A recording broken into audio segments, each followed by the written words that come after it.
Ever since I posted the Auduino Granular Synth tutorial, I've had multiple people asking the same question: can this be controlled by MIDI? Making the Auduino MIDI controllable will transform it from a fun noisemaker into an actual instrument. So I sat down and got to work. And here's the result. This video will detail all the steps required to add a MIDI input to the Auduino circuit and upload the modified program to make it all work. The end result is a synth that can accept MIDI note commands and also responds to pitch bend data. As a bonus, I programmed the center control to play a pentatonic major scale in the key of the note that is currently playing. If you haven't yet built an Auduino, click here to watch the original how-to video. I would also suggest you add the line level upgrade as described in this video. And if you're new to all this MIDI stuff, I would highly recommend you watch the MIDI circuit analysis video that will help you understand how a MIDI circuit works. Okay, so let's get started. The first step is to open up your Auduino and remove the circuit board. Next, we'll take an 8-pin chip socket and mount it on the far right of the board. I'm leaving a 3-hole gap between this part and the Atmega microcontroller chip. Make sure you mount the socket with the pin 1 notch pointed towards the right. In this orientation, the pins on the socket will be numbered like this. We'll refer to these numbers during the build, so make sure you remember them. Next, we'll flip the board over and solder the socket in place. A good trick is to use some masking tape to hold the component in place while you solder. I'm using some alligator clips to hold the board steady. Now solder the part to the board. Make sure you don't accidentally bridge any pins with excess solder.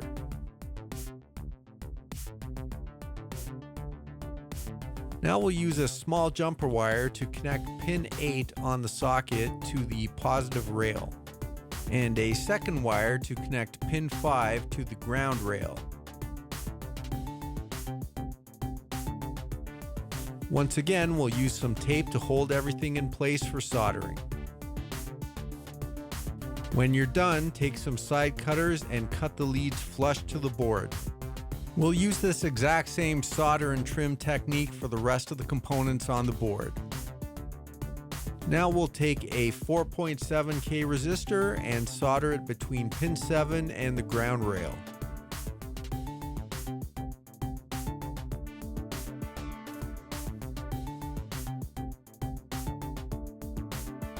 Next, we'll take a 220 ohm resistor and solder it between pins 6 and 8. Notice I'm installing the part standing upright due to the lack of space between the two pins. Next, we'll install the small signal diode. Diodes are polarized and have a positive and negative side. The negative side, or cathode, is marked by a band. You can see the band on this diode here. Install the diode so that the negative side is on pin 2 and the positive side on pin 3. Once again, due to the tight space, I'm mounting this component standing up. Now we'll take a 220 ohm resistor and mount it between pin 2 and the row just to the left of the chip.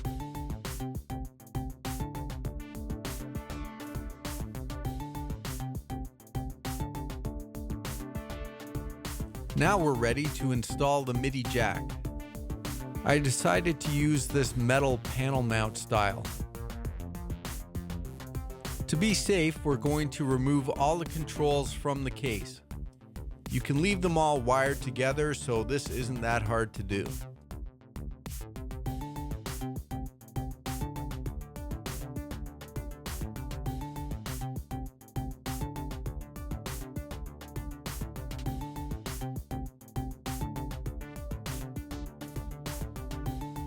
Now we'll print out a copy of the drill guide for the MIDI jack. Click the link below to download this file. The file comes as a PDF. When you print it, make sure you print it full size. To check, place the jack on the printout and make sure everything lines up. Grab some scissors and cut around the outside of the template.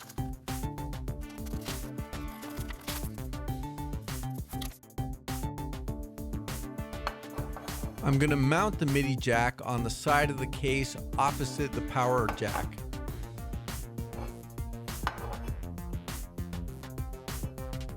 Center the template on the case and securely fasten it with some masking tape.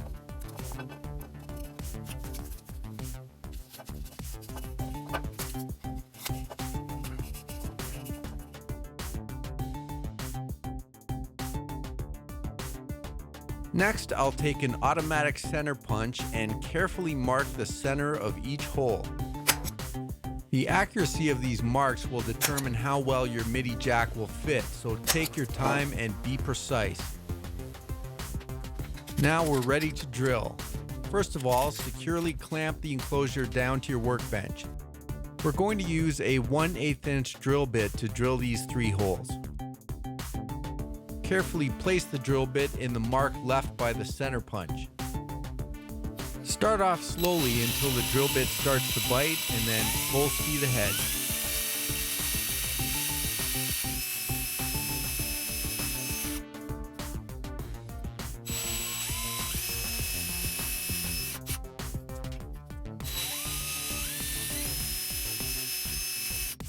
Now I'm going to enlarge the center hole with a 5/8 inch step drill bit. These bits make drilling larger holes a lot easier, so I really suggest you pick one up. Like before, start out slowly until the drill starts to bite and then speed it up.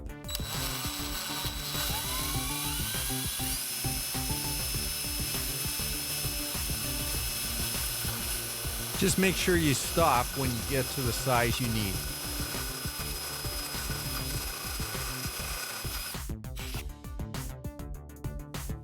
Now you get to remove the tape and see the result.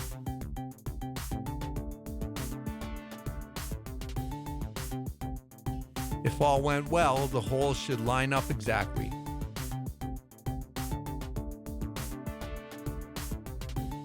To fasten the jack to the enclosure, I'm going to use some 1/8 inch aluminum rivets and a pop rivet tool. Another option would be to use some bolts. I'm going to insert the jack in the enclosure with the notch side pointed upwards. This will make soldering easier.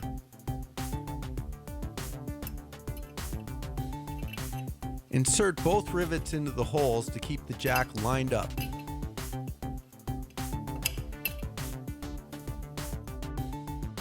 Place the rivet tool fully over the rivet.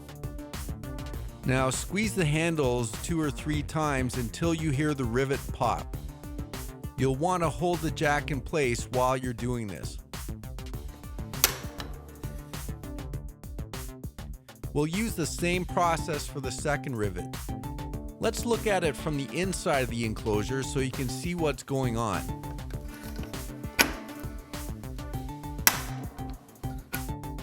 Now we have a jack that is not going to go anywhere. Finally, we need to connect the MIDI jack to the circuit board. Before we do, we need to correctly identify pins 4 and 5. Cut and strip 2 pieces of wire about 4 inches long. Use 2 different colors if you can. I'm inserting an orange wire in the MIDI jack's pin 4 tab. Now I'll solder it in place.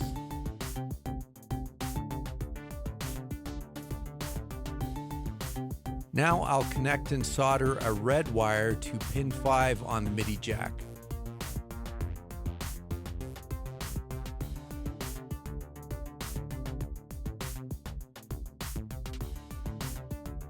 Finally, cut the excess wire with some side cutters.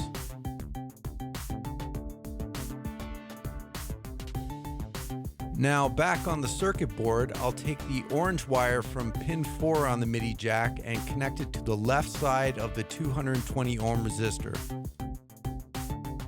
Next, I'll take the MIDI jack's red pin 5 wire and connect it to pin 3 on the optocoupler chip. Now flip the board over and solder the wires.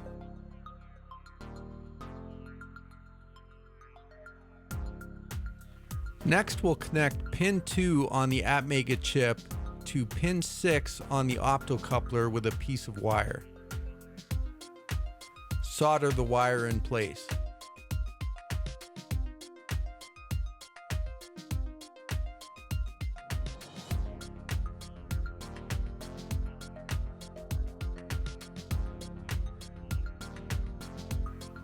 Finally, we'll insert the optocoupler chip into the chip socket. The chip will have a mark to indicate pin 1. Make sure this mark is pointed towards the right. Also, double check that all the pins are correctly inserted into the socket.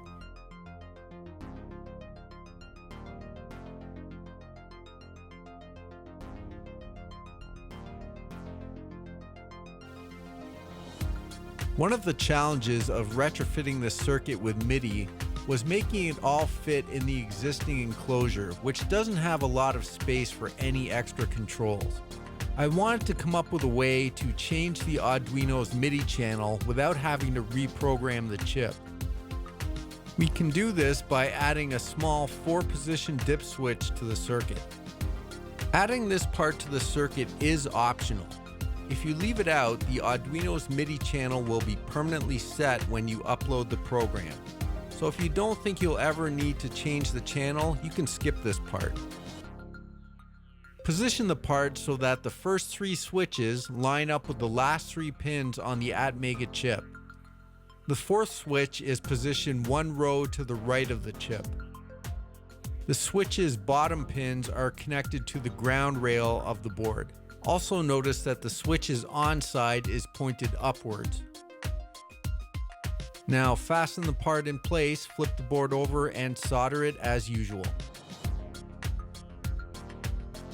Next, we'll use a small piece of jumper wire to connect switch number 4 to the 4th pin from the right on the ATmega chip.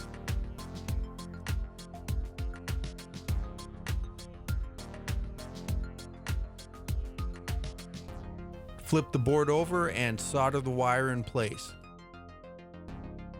The switches are red when the Arduino is first powered up. To change channels, unplug the Arduino, set the switches, and then reconnect the power.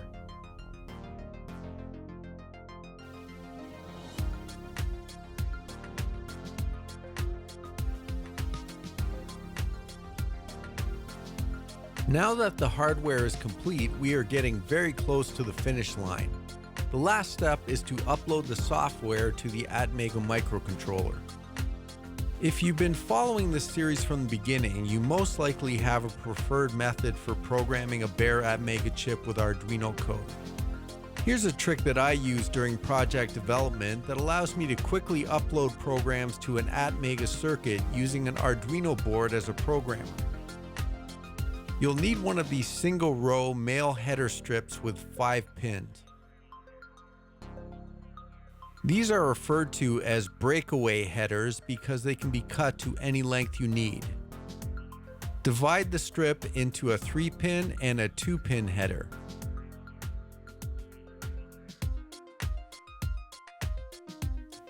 Solder the 2-pin header to pin 1 on the ATmega chip. The 3-pin header will go to pins 17, 18, and 19.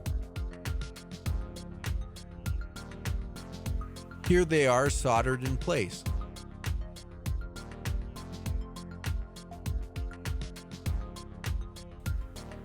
Now you'll need 4 header cables with female connectors on one end and male on the other. I only had female to female cables, so I used some male jumper wires to convert one end.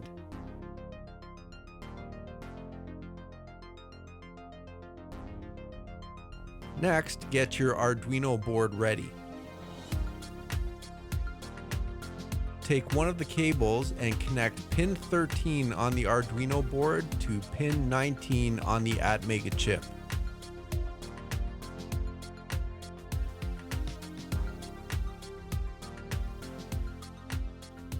Take a second cable and connect pin 12 to pin 18 on the board. The third cable will connect the Arduino's pin 11 to pin 17.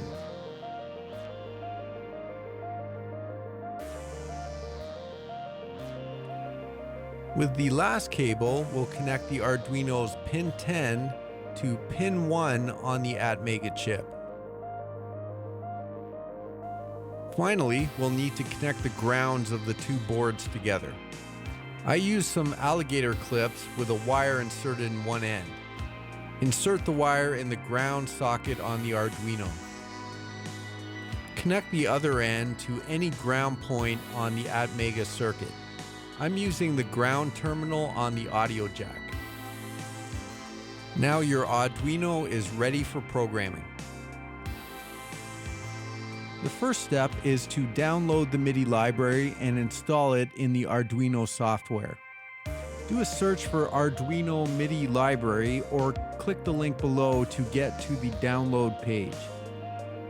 Once you get there, download the latest version of the library. As of this video, it's version 4.2. The library will download as a zip file. No need to extract it right now. Now open the Arduino software. I'm using version 1.6.0. If you're using an earlier version, the installation process might be a little different. In the software's menu bar, go to Sketch, Import Library, and then click Add Library. This will cause a file browser to pop up. Find the zip file for the MIDI library that you just downloaded and click Open. This will add the library to the Arduino software. You can verify that this worked by going to the Sketch menu and then Import Library. The word MIDI should now be part of the list. Next, we need to turn the Arduino board into a programmer. Open the File menu and select Examples. Now go to Arduino ISP and select it. Click the arrow button to upload the program to your Arduino. This will turn it into a programmer. When you see Done Uploading in the lower window, the step is complete. Next, visit notesandvolts.com by clicking the link below and download the Arduino MIDI program file. Unzip the file and open it in the Arduino software. Before we upload, we'll set a couple of program options. Scroll down the program and find the section called MIDI Parameters. The first option we'll set is the bend range.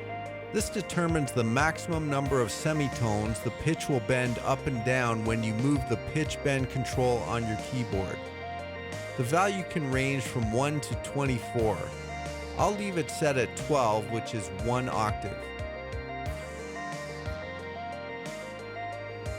Next, we'll check the variable named dip switch installed. If you installed the dip switch option as described earlier in the video, leave this as true. This will cause the dip switches to be read when the Arduino is first powered up and the MIDI channel to be set according to this table below. If you decided not to install the dip switch, set this variable to false. In this case, the MIDI channel of the Arduino will be permanently set to the value set by the MIDI channel parameter. This parameter can have a value of 1 to 16. Set it to your preferred MIDI channel. Now we're ready to upload the code to the Arduino. Check that the board type is set correctly to Arduino Uno. Now verify that the COM port is set correctly. And finally, make sure that programmer is set to Arduino as ISP. If you're using a brand new Atmega chip on your board that has never been programmed, the first thing you want to do is burn the bootloader.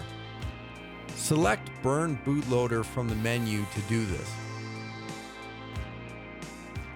When you see Done Burning Bootloader in the lower window, this step is complete. Upload the program by moving the mouse to the arrow icon in the upper toolbar. Hold the Shift key while you press it to use the Arduino board as a programmer. You should see activity on the Arduino's RX and TX lights as the program is copied over. When the program transfer is finished, you should see Done Uploading in the lower window with no error messages. Now reassemble your Arduino and give it a try. You should now have a MIDI controllable Arduino to add to your musical arsenal. Please remember to subscribe to Notes and Volts for more projects and tutorials, and until next time, go make some noise.